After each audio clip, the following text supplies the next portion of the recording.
Au fond, est-ce que vous n'allez pas complètement incendier la société française? Madame, la société française, elle est déjà en train d'être incendiée. Mais ça, c'est votre constat, mais moi, je le vois pas, vous voyez. Ah, vous voyez pas qu'il y a eu 260 Français qui sont morts sous les balles et les lames du fondamentalisme islamiste depuis 2015? Mais c'est pas général. Vous voyez pas qu'il y a des enseignants, général. madame, qui aujourd'hui dans notre pays attrapent à quelques kilomètres de la capitale, vont travailler avec l'escorte de la police nationale. C'est la question que je vous posais tout à l'heure, c'est combien, par rapport à combien en fait? Qu'il y a des cafés dans notre pays, des coiffeurs qui ne sont plus mixtes, comme c'est le cas d'une grande majorité des coiffeurs à trappe, qui sont aujourd'hui sous l'emprise de l'islamisme radical. Est-ce que vous pouvez le quantifier? Vous ne voyez pas qu'il y a aujourd'hui dans notre pays, madame, 50% des enseignants qui s'auto-censurent dans les classes. Vous ne voyez pas qu'il y a des enseignants dans notre pays aujourd'hui qui n'enseignent plus la Shoah ou la guerre d'Algérie de peur de déclencher un incendie dans la classe.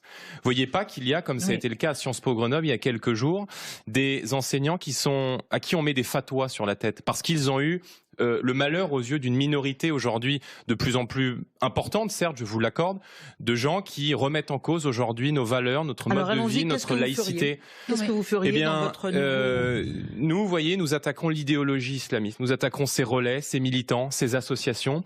Il faut dissoudre aujourd'hui. Tous arrêter.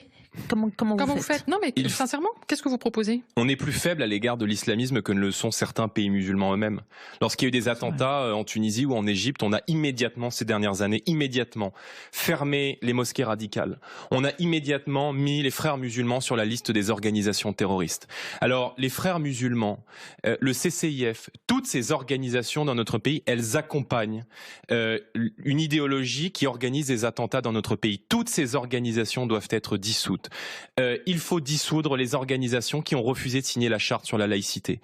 Le gouvernement a mis sur pied une charte de respect des principes républicains qui a au moins le mérite d'exister. Il y a des associations, notamment les Miligorus turcs, qui est l'outil d'influence de la Turquie dans notre pays.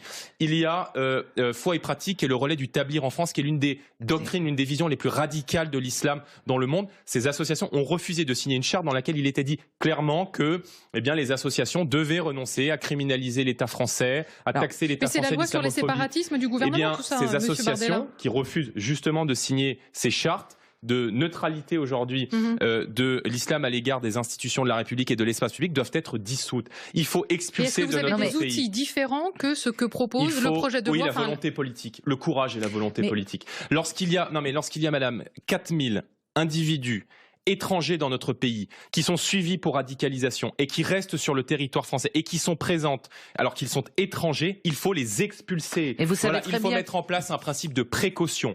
Expulser les gens qui n'ont rien à faire dans notre pays, qui représentent une menace pour la sécurité nationale, c'est protéger la population française. Enfin, je veux dire, ça n'a pas suffi, tout ce qu'on a subi dans notre pays.